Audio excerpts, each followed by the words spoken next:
Welcome to the latest episode of our podcast series for financial advisors.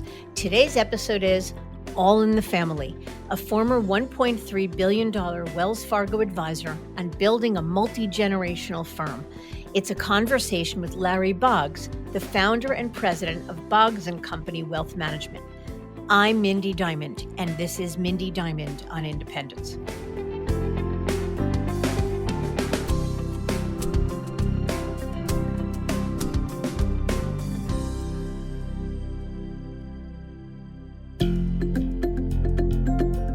This podcast is available on our website, diamond-consultants.com, as well as Apple Podcasts and other major podcast platforms.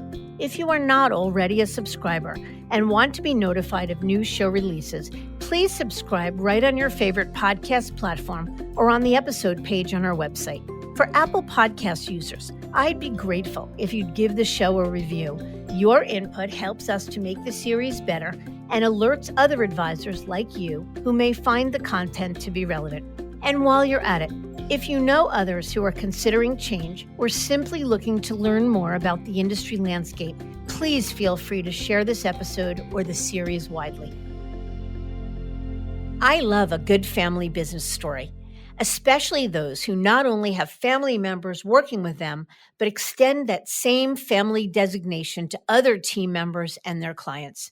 And such is the case with former Wells Fargo lifer Larry Boggs and his team, 3 of which are his daughters. After 45 years at Wells and building the business to managing $1.3 billion in assets, Larry made the decision in 2021 to launch independent firm Boggs Company Wealth Management with LPL Strategic Wealth Services, a supported independence platform. But it wasn't an easy decision to make that leap. As a matter of fact, Larry said he vetted more than 15 other firms before choosing independence with LPL. So why now? Because as Larry shares, after more than 4 decades with Wells and its predecessors, he decided it was time to run the business on their own terms and serve clients as they see fit. That is, like family. Plus, he saw the handwriting on the wall. As Larry shared in an interview after his transition, the industry was evolving, and it became obvious we needed to update our approach to the business. And like many others who opt for independence, Larry was craving greater control and flexibility for now and into the future. So what does that future look like for Larry Boggs and his team? Was making the leap the right decision? Are they now better able to support their clients without the constraints of a larger firm agenda? Lewis Diamond asks him these questions and many more, so let's get to it.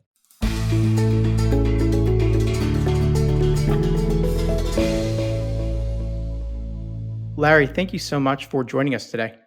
Lewis, thank you for having me. It's my pleasure. Very good. So let's jump in. Can you please tell us about yourself and what was your why for becoming an advisor back when you joined the industry? I need to give you a little bit of background, Lewis. I grew up in Western Maryland, where my practice is located now. And at an early age, I was the son of a golf pro. And I spent most of my youth on a golf course, working at the golf course, doing all kinds of odd jobs for my dad, and grew up around people that talked about the stock market. But what changed everything, I met a man by the name of Joe Dodge, which was a partner with Butcher and Sherrod back in the day. And he took a fondness to me. And turns out that as a child, or I should say a youngster, all the money that I made, I directed to Joe and he put it in the market for me. And early on, I become somewhat addicted to the stock market. And with his mentoring, by the time I was in high school, I don't want to say a trader, but a good investor. And Joe said to me about halfway through my high school days, Larry, after you go to college, you're going to come and work for me. Well, that was kind of history and destiny. I ended up going to the University of Maryland on a golf scholarship, graduated from Maryland in finance, and took a summer off. And by the following fall, I was working for Joe. And the rest is kind of history. I love it. So it was just the kind of by happenstance being exposed to the markets and following someone you liked and admired, and you got a glimpse of the power of the markets. I like that. Well, and Lewis, I tell you what, by the time I was 13, 14, 15, my dad would have me out playing with members all the time because they needed one more player to round out a foursome. and there was always conversation with these wealthy people about the market. So to be part of the conversation early on, I took it upon myself to be a little knowledgeable, at least for a kid, and it worked out well for me. It sounds like a great growth strategy too, probably later on, getting rich people on the golf course to give you their money. I haven't used that as much as I should, but it is a good opportunity to get around people.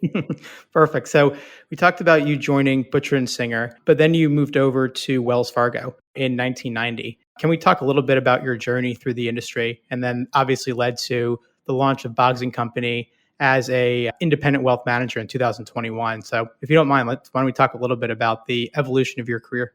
Well, Lewis, for the first 47 years of my career, it was all Butcher and Sherrod, Butcher Singer, Wheat First Butcher Singer, Wachovia, a total of 9 different firms that led to Wells Fargo. I never changed companies for the most part, hardly ever changed a desk. So I may have made one career change in my life, and that was about a year and a half ago when we spun off Boggs Company. Wow. So one proactive career change, but many different names on your FINRA broker check and many different cultures that you and your clients were exposed to. Absolutely. I tell you what, my background with Butcher and Sherrod, Butcher Singer, a 200, 300 advisor company that ended up as a 15,000 company with major cultural changes. So each time there was a change of control or change of ownership, did it give you pause and give you an opportunity to go out and explore the market? Because we see this pretty often with a lot of the broker dealer sales, whether it's with independent broker dealers or even full service ones, be it Merrill to Bank of America in the financial crisis, et cetera, that it does give advisors a kind of fresh perspective to go out and kind of gives themselves permission to make sure they're at the right spot. So with all these different opportunities, were you just loyal to the platform, or did you not really see something else that was better enough to justify the hassle at the time? I would describe it this way. Through the changes, I was actively solicited by many firms, and I didn't really do a deep dive with any of them. I was comfortable, and I was probably most comfortable with the people. I was close to management. I was close to a lot of the advisors. We kind of grew up together, and it was a culture that I really, really liked. So I had the opportunity, but I never really pursued it. Makes sense. Yeah, it served you all those years, regardless of what happened. The people seems like stayed relatively consistent, and it worked, and clearly worked very well. For sure. So why don't you tell us about your business? How much in assets is your firm managing today? How many clients? About the team? Anything you want to share, just to give us some perspective on the incredible business that you've built over the years. Well, Lewis, before we left Wells Fargo, my team managed about $1.3 billion. We moved in the course of about 9 months, approximately $1.1 billion. That's incredible. Congratulations. Yeah, thank you. And our practice is not the $50 million family. It's a very diverse practice. We have about 1,500 clients. Larry personally is involved between 300 and 400 of them, and the rest of my team services them. My team structure is quite unique, I think, for the industry. We have 2 males and 10 female in the home office, and we have 3 others that are virtual assistants, having 3 daughters on the team and that have been very instrumental in the transfer or the transition. But I am one that grew up with a bunch of daughters, and I am one that really actively promotes women in the workforce. I'm actively involved right now with some recruiting a number of women advisors that I think will join our team, hopefully by the end of the year. So the practice is in 3 locations, one in Cumberland, Maryland, one in McHenry or Deep Creek, Maryland, and one in Bedford, Pennsylvania. It's an incredible story. I mean, we have a lot to unpack with the remarkable success of the transition. I want to ask you too about just what was it that was responsible for driving that much growth over the years. But I think what's most interesting and differentiated is what you said about the split of your team. Aside from working with your daughters, just the fact that it's overwhelmingly female in an industry that's overwhelmingly male. I resonate with a lot of what you said. In our firm, we're 4 males and 11 females. And for a while, it was 1 male and about 11 females, and also work in a family business. So let's talk a little bit about your daughters. What are their roles? How do they influence the business? I would love to just learn a little bit more about the family dynamics. Sure, so that's fair. During the transition, I delegated to each of them different responsibilities. And each of them have different skill sets and strengths and weaknesses. And even with the whole team, I really try to find the strength and then delegate all the responsibility to that strength. So my youngest daughter is primarily my COO, my CFO. Her whole background is finance and accounting. She came out of Wharton, was in the corporate world for about 10 years and worked for Barclays and other companies. So she had the background to do it. My middle daughter, Marjana, is the creative one, and she has done all the design work, does all of our marketing. We've remodeled and rebuilt 2 new locations. She handles much of that. My oldest daughter is more of the people person. Her job is really client satisfaction. I describe her as the person that is in charge of unusual acts of kindness, where she surprises clients with whatever. At times it's challenging. I don't always agree with them. For the most part, though, I've given them responsibility and go with what they recommend. They set me down and said, Dad, you cannot get back into your old office. We got a new company. You're going to totally remodel the building. Well, that wasn't in the plan for me, but I agreed and it turned out wonderful. So we're thrilled with it. Only one of them actively interfaces with clients as far as being an advisor. That's Marjana. The other thing that I've insisted upon with all my daughters, that they actively get involved in the community. So between one being a trustee of the local community, college boards, one chair of the community foundation, one coaches special needs kids in soccer and basketball, one volunteers, and all kinds of fundraising. I personally am involved in the community in a fairly big way and in the state. I've insisted on them, though, and they have bought into it very well, and I really like what they're doing, and I think the community appreciates what we're doing. It's absolutely incredible. I love that it's a focus and it's a requirement. It's not that the requirement is they make a bunch of money and they bring in 10 new households a year. It's that they're actively giving back and perpetuating a certain culture in your firm. I'd love to just ask you about, it's somewhat unusual. Well, one, having 3 daughters in the business, but more so the fact that only one of them is client facing. And it seems like she's not in a rainmaker capacity similar to you. So as you think about the business, the next generation, obviously you have a powerhouse of a team and you have all these very important components of running a business. But as you think about the next generation of client service and what comes after you want to step down or step away or scale back, how do you think about that? Is one or multiple of them going to step up to be an advisor, or is it more hiring from the outside? Lewis, it's interesting you asked the question because we have had a lot of discussion within LPL, but also within Boggs Company, exactly where that's going to take us. And we're still working on it. I am actively recruiting right now from a couple large teams, and I'm actively recruiting a number of standalone or small teams. Ultimately, we have to develop a next generation of advisors, that 35 to 50-year-old, or we need to merge with a equal in size or larger team, only because with the book of business we have, ultimately we're going to need additional registered reps to service them. I have 3 seasoned assistants that have between 15 and 35 years with me that are not, they're all licensed, but they do not actively manage money per se. We've been talking with them about maybe them stepping up and take that role, but most likely I'll end up recruiting that 45-year-old. But recruiting is hard because it's critical to me that we find the culture, the mix that has the same objective and the same mindset towards clients and service and the clients that I do and the team has. Just because somebody does business or has experience doesn't mean it's going to be a good marriage to the Boggs Company team. Right. Thank you for being open about that. And I don't think there's one right way to go about building a company. You seems like have the rock solid foundation. You built an incredible business. You have very, very capable heads in finance and operations and marketing and a really strong admin team. And then you're kind of going in the inverse. You're going out to find more advisors. A lot of groups that go independent or even just kind of build a business, no matter where they are, they start in the reverse. They have many advisors, but they don't necessarily have the capacity and the folks on their team to help build the business. So again, I don't think there's a right way to do it. It seems like you're being proactive, though, about identifying what's next and not just getting comfortable in the fact that you got something great and you have a really good business, but thinking about the next 15, 20, however many years plus into the future.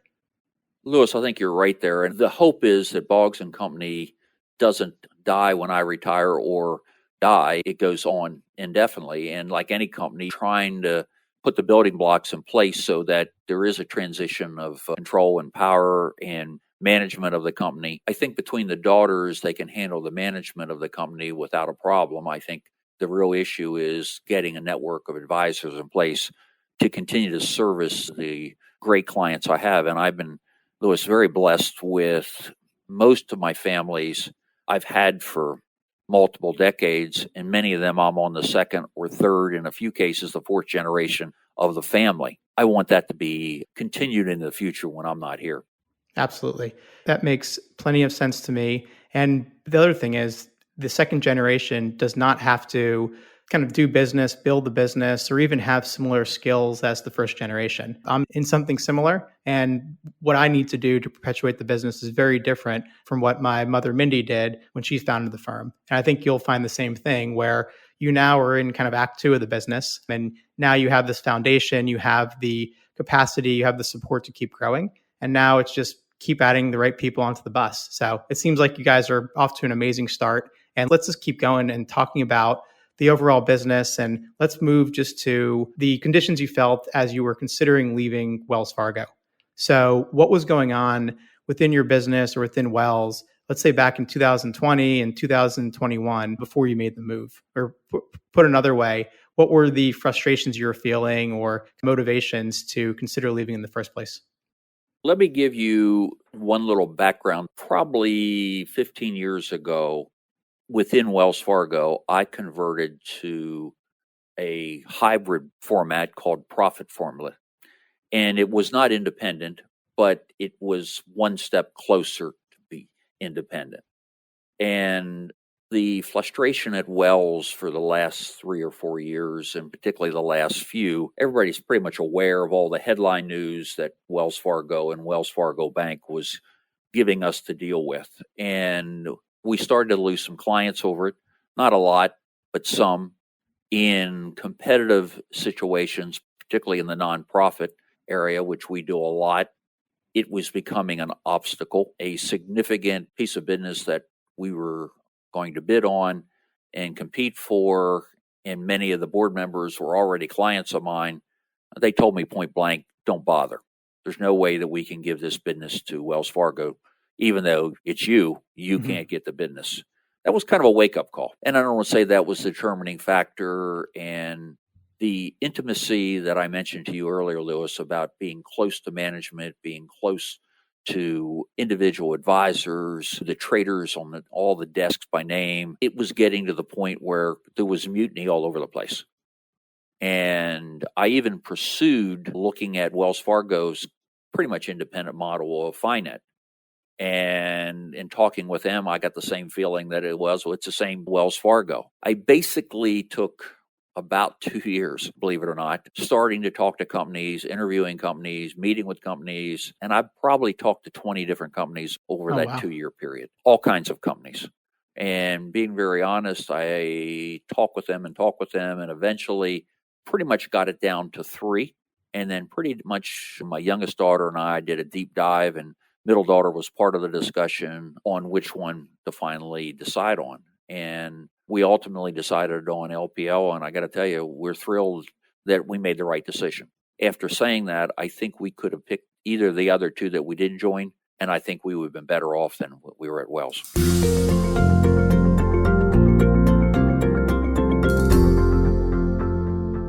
So 20 firms, it's hard to even name 20 firms just off the top of my head. It seems like they probably span independent firms and more full service W-2 firms. Is that accurate? Or were you only looking at options where you're a business owner? I really looked everywhere, Lewis. I didn't know what was out there. I didn't know what they offered. I didn't know the finances or the structure of it. And it was a learning process for me.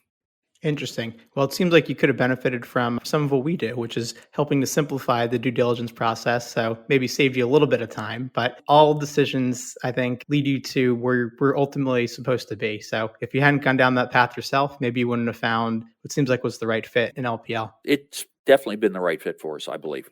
Terrific. So, what about the people at Wells? What else was it now with a year or two of hindsight did you love about Wells or did you really benefit from that you miss? I view not just Wells, but I view my whole career with all the predecessor firms. As it became Wells, it became more corporate, it became more structure. It felt like lawyers were running the company. There was little being done to promote Larry's practice versus early on, it was much different. Social media was not encouraged. Changing your web page was a challenge. Larry got pretty frustrated all the way around Mhm. and finally said, "Hey, we got to do something." Yeah, it makes sense. Well, being in profit formula, which for anyone who's unfamiliar with the term, it is like Larry said, the hybrid version within Wells, where you're an employee, but you're on your own P&L. You get a higher payout, and you have many aspects of independence, but you're still an employee. So I would assume, from a compensation standpoint, you're probably doing pretty good, especially with a billion plus in assets. So the move, I would guess, wasn't about the financial side. It was more about lifestyle and more about ownership and control. Is that accurate? Lewis, absolutely. I can honestly say none of the transition was dollars and cents. It Mhm. was, let's call it a new adventure, a new journey, the ability to run the business and spend my capital the way I wanted to spend it and how I thought it should be spent, not looking at limitations that the company would give you on how many accounts you should have or what accounts you had to give away or how many assistants that you hire or how much promotion you do or how much donations you do in your community. It was my dollars and cents. And that really, really appealed to me. That all makes sense, Larry, that you wanted the discretion to invest in the business that you saw fit. So, with more profits, instead of just taking it as income, you got to decide how you wanted to deploy that capital. And instead of having more of a prescriptive formula for how your payout got spent. So, I completely get that.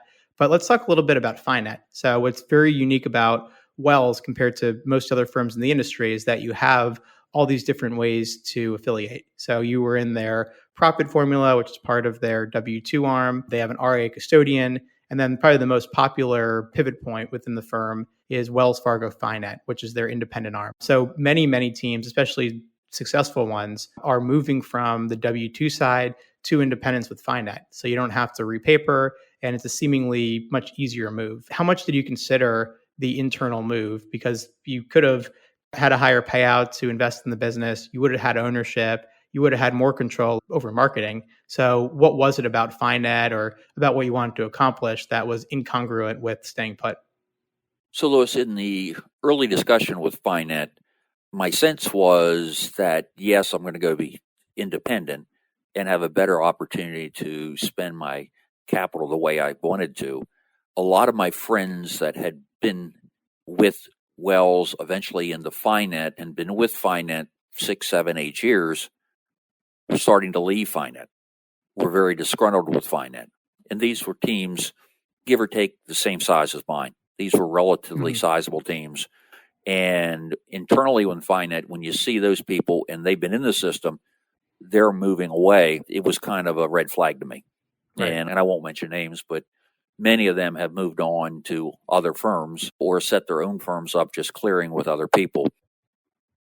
I didn't have a warm and fuzzy with Finet. I mean, I kind of felt like they were interested, but not interested a whole lot.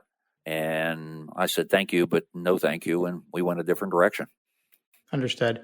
That makes sense. Larry, do you think your decision to leave Wells was driven more by frustrations or more by the pull to become a business owner? It's absolutely a combination of both. I wanted more control of my own destiny, running my own practice, making my own decisions. But there was great frustration with Wells and the direction that Wells was going. And I describe it that we got to a point at Wells where every decision seemed to be driven by a lawyer making some kind of legal scenario. And I'm not talking about compliance, I'm just across the board. And between that, and again, having the ability to do my own thing. The other thing is, I was kind of thinking ahead with 3 daughters to try to build a company and entity that would continue to perpetuate all the work that I've done for almost 50 years. Of course, thinking about the legacy. And how about, so you were within, we'll say, one organization for 30 years, never moved the book to a new firm.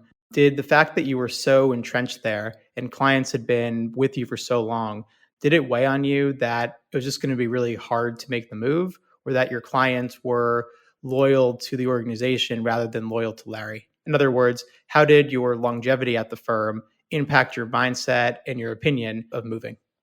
Lewis, I can honestly say that was not a hard decision for me. I knew that my relationship was the relationship with my clients, not the relationship of Wells. They don't know well, they know the name, but they never had the daily activity and the relationship that we have built with the family, with the kids, with multiple generations. I was very comfortable anticipating that the majority of my clients would move. And we had a few that decided not to. Interesting, now a year plus later, probably every other week the phone rings and it's one of those Wells clients that didn't come or saying, "Hey, Larry, we need to talk. I'd like to come." And it was a difficult thing for me. We left some very large clients behind. On purpose? Absolutely. It was a financial decision. We looked at the amount of time, effort that we were spending servicing them and the amount of revenues that we were generating from them. And I kind of looked at it, this is my business now. I can't afford you as a client. That's amazing. It was a hard decision. It was the right decision in hindsight. And I can honestly say 2 weeks ago, one of the biggest ones called me. "Hey, Larry, how are you? How's the kids? How's the family? How's the new company?" And I finally said to him, "I'm sorry, what did you really call for?" And he said, "Well, we'd like to start bringing some money back." And I said, "Oh, no, you got Wells Fargo. They're really good." And he said, No. We went. I said, "No, I'm sorry. It doesn't fit." And I said this earlier about advisors, and I say it today with clients. I think we're looking harder at clients today when we bring them on, making sure that they fit us and we can do for them what we say we're going to do, and it matches up. And I think we're doing a pretty good job of it. We've seen about $50 million of new money. I'm not talking about old Wells money, but $50 million of fresh money come in over the last year. And we see a pretty strong pipeline going into next year. Terrific. Yeah, I mean, I think what you're describing when you left is, we talked about it before, it's the concept of shrink to grow. So leaving behind some revenue to refocus your time and energy and focus on what you think is the right way to run your company going forwards. And it's obviously, no one likes leaving revenue behind. There's always surprises in a transition. But I think advisors sometimes surprise themselves about how liberating it is to be able to proactively fire a client or not invite a client, when it probably would have been pretty hard and uncomfortable to do so if you hadn't moved. So in other words, you were repositioning the business for something greater in the future, and probably cleared up some bandwidth to run the business, but also to bring in new money that fit your more ideal client persona. Lewis, you're right on there. I mean, that's kind of where we are. And you alluded to something there. A number of years ago, or it's been a lot of years ago, I had to fire my first client. And that was a very hard thing to do, in the sense of he was abusive to my staff and you couldn't please him. And finally, Larry picks up the phone and says, his name really wasn't Charlie, but "Charlie, it doesn't fit here. We can't make you happy. You need to find someplace else to go."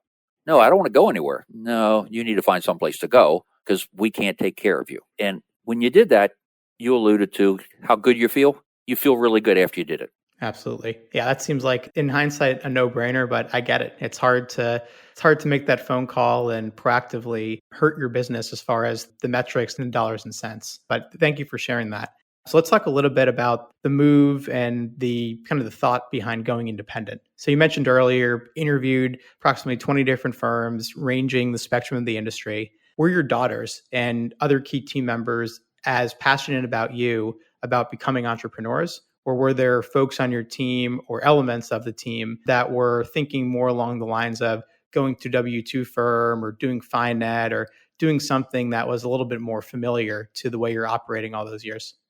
I would describe it this way, that 100% of the team wanted to leave Wells Fargo.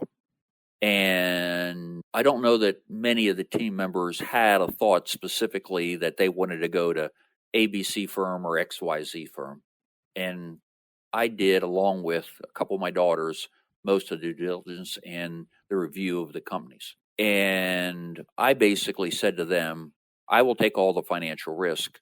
The risk that you have is bringing your clients with you. I can't control what clients of yours come with you, but here's how it's going to work. Here's the financials for you. And in doing it that way, Larry ultimately made the decision of LPL. Nobody on the firm was uncomfortable with that. Nobody thought that there was a better choice. So we had the support of the whole team, but it was not one that I took a vote of the team and said, hey, which one are we going to pick? That's not what we did. Right. And they trusted me to make the choice. When you say that, you made the statement that you would take the financial risk. Can you explain what that means and how did that play out? Well, each of the advisors had X amount of revenues, and I didn't say guarantee, but they knew that they were going to be taken care of financially, subject to how much of their book came across. I was paying for all the support, any cost involved in the transaction. It was Larry's cost. It was not any of the advisors' cost. I see. So basically, you set a floor. So if, God forbid, this transition doesn't work out, you all are going to be able to make your mortgage payments. You all have a kind of a baseline that you're going to make, but I'll handle the fixed cost of running a business. Likewise with all my support staff. It was important for me that it was a step up to all the support. And during the transition, my team worked incredible hours and weekends trying to move that much money that fast. And they were all bonused and well taken care of. And I probably overcompensate my team, but they're really worth it. Yeah, sounds that way. I delegate so much to everybody that there's a lot of stuff in this business I don't want to do, particularly the paper part. So Larry delegates it to somebody. Yep, I think that's right. And there's a lot to take away from what you said. We do find that it's very important to be transparent with staff before the move and to at least make the statement that you're going to make the same amount that you did before and probably even provide a raise, maybe give them a bonus because they're the ones in the trenches. They're the ones putting in the work and you want the full team support. Well, let's talk a little bit, kind of the other end of the financial risk is you could have monetized the business to a very significant degree with how big the business was. You hadn't moved before and taken a big deal. Was it hard to give up a very meaningful transition package from moving to another firm? Or how did you justify that? Lewis, and I mentioned you earlier in our discussion, money has never been an issue with me with this. I've had a successful career. My team has done well. This was not going out and to find somebody to pay you a big dollar for your practice. This was, how do I find a firm that I can do a better job for my clients, offer them different and better products, better services? How do I take care of my team? Ultimately, how do I take care of my family? So it was really, if you want to use the term front money, it was never to go out and try to find the most front money, Right. Period. My transition was not about not being financially successful at Wells Fargo. It was just the culture that had developed at Wells Fargo. Right. And it seems like you had conviction that the clients were going to follow you. You were building this for your daughters and for many, many years to come. And while, of course, everyone would like to get some money if it's possible and if it's the right fit, for you, it was probably much lower, probably didn't even register on your list of criteria. Let me answer it this way. LPL and I negotiated a nice working arrangement for my advisors, my staff, myself, and it's worked out. They've done everything that they promised to do, and financially, it's been good for everybody. Yep. Perfect. So what were your criteria when you were evaluating all these different firms? Ultimately, you chose LPL, Strategic Wealth Services, which we would consider a version of supported independence. But what were your punch list items that were non-negotiable? And how did that align with what LPL is doing? One of my concerns that I had was that much of my practice is managed money, and I use probably 20, 25 different money managers. My first question was, out of these 25, how many can I use at LPL? Talk to me about other services that you provide up and beyond.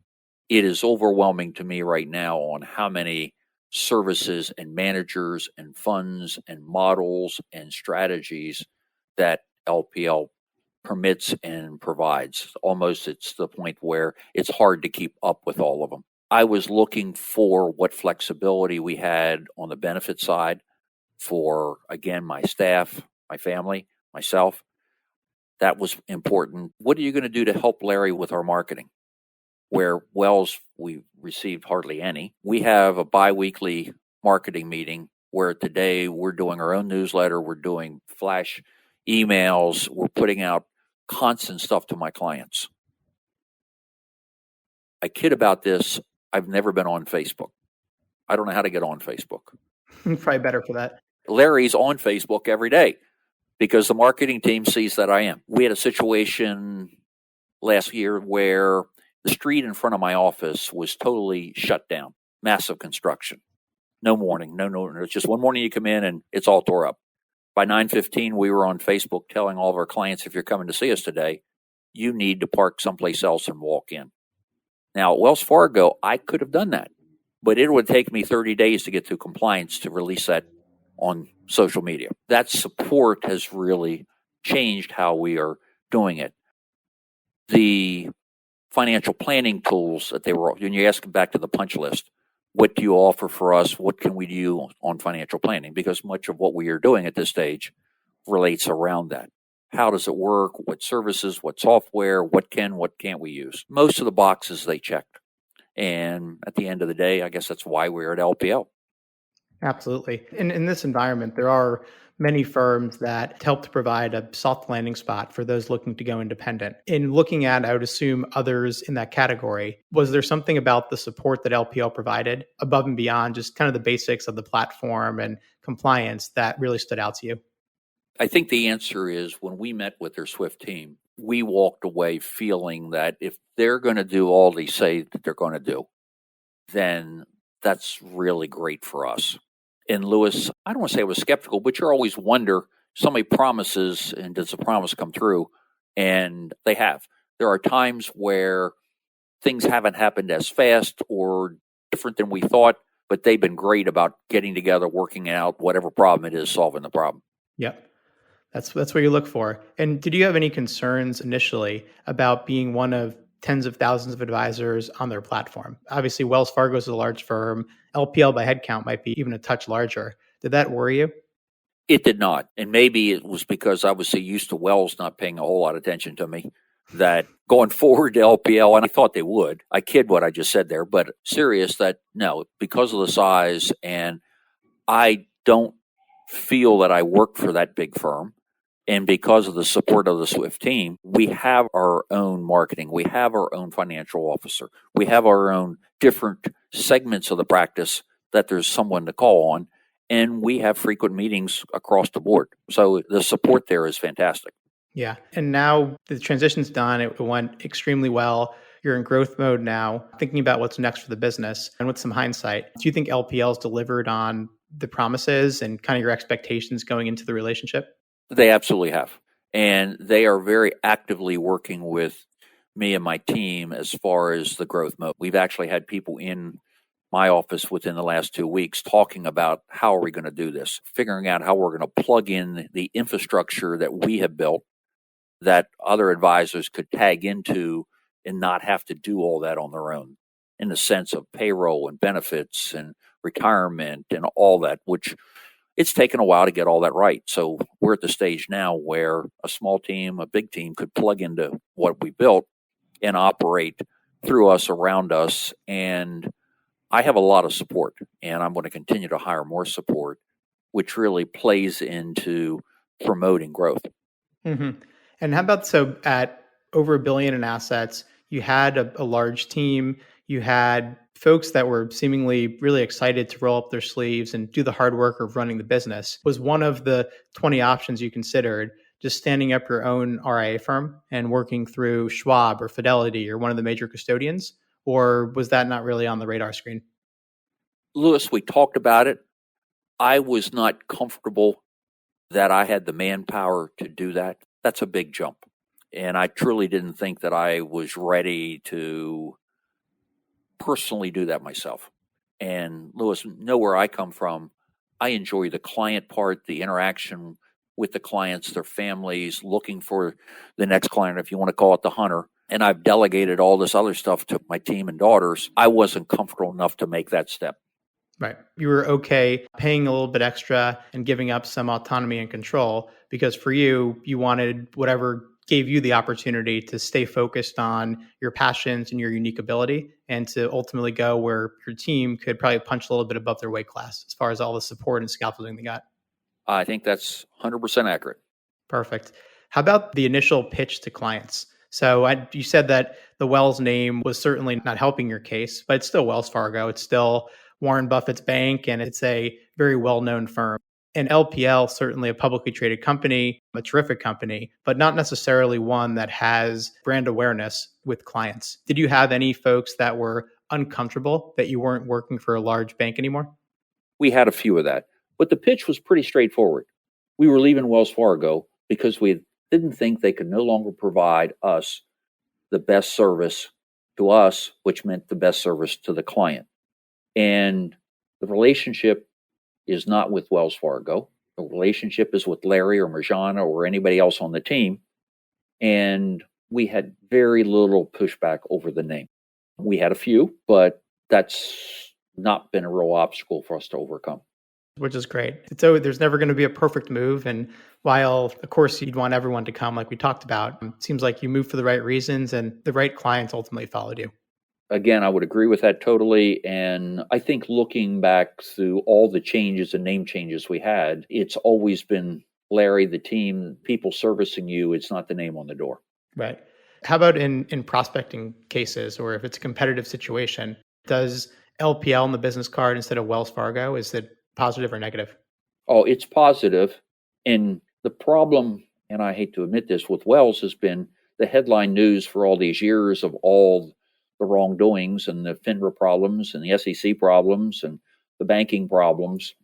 It's an issue with anybody working at Wells Fargo. You can say it's not, but it truly is. Right. Two more questions to round us out here, but this has been an amazing conversation. So what do you see the firm looking like, let's say 10 years from now? We have this conversation in the year 2032, almost 2033. What does Boggs Company look like? Louis, I would think that we are 2 to 4 times the size that we are today. I think we have a presence in a lot more cities. I think I'll have the opportunity to develop many of these young ladies that are working for me, either into advisors or licensed assistants. And I did mention it earlier, I've really enjoyed the new assistants that we've been hiring. I'm back to spending time mentoring them, and I like that. I like teaching, and it's been fun watching them learn. I would think that we will plug in a number of different practices. I think my children will take more active roles than they are right now. They're pretty active, but more responsibility. Well, I think that's probably where we are. I don't see us selling out to someone else unless there was an incredible fit that we could put 2 practices together. I would hope that we are still independent. Terrific. Yeah, no one has a crystal ball, but that sounds like a pretty good outcome to me. Yeah, I'm looking forward to it one way or another.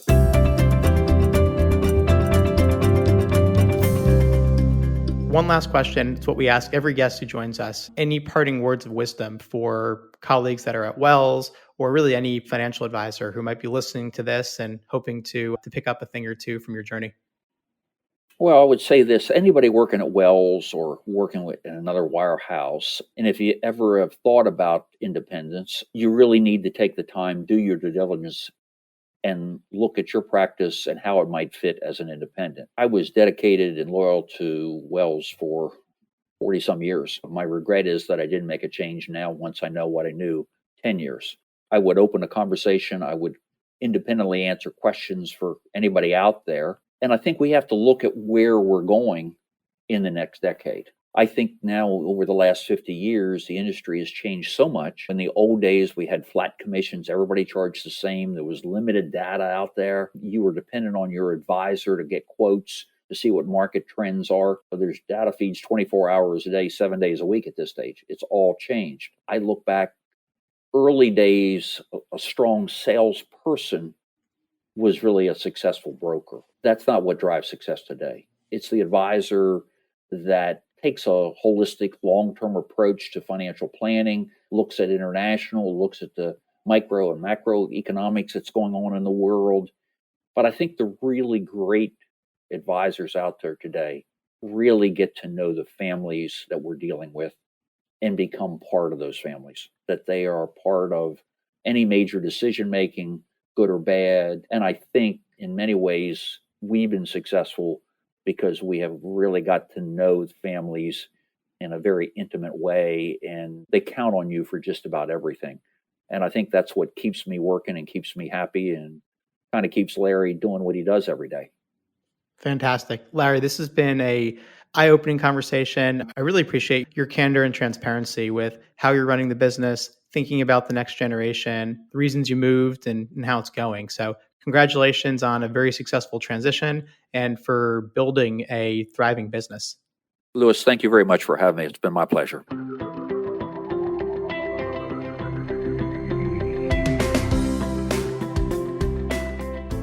Larry's perspective is an important one for advisors who are reflecting on their abilities to serve clients, not only now, but well into the future. Because one thing that is certain is change. And if limited by an entity larger than yourself, then it may be time to explore your options. I thank you for listening. And I encourage you to visit our website, diamond-consultants.com, and click on the Tools and Resources link for valuable content. You'll also find a link to subscribe for regular updates to the series. And if you're not a recipient of our weekly email, Perspectives for Advisors, click on the articles link to browse recent topics. These written pieces are an ideal way of staying informed about what's going on in the wealth management space without expending the energy that full-on exploration requires. You can feel free to email or call me if you have specific questions.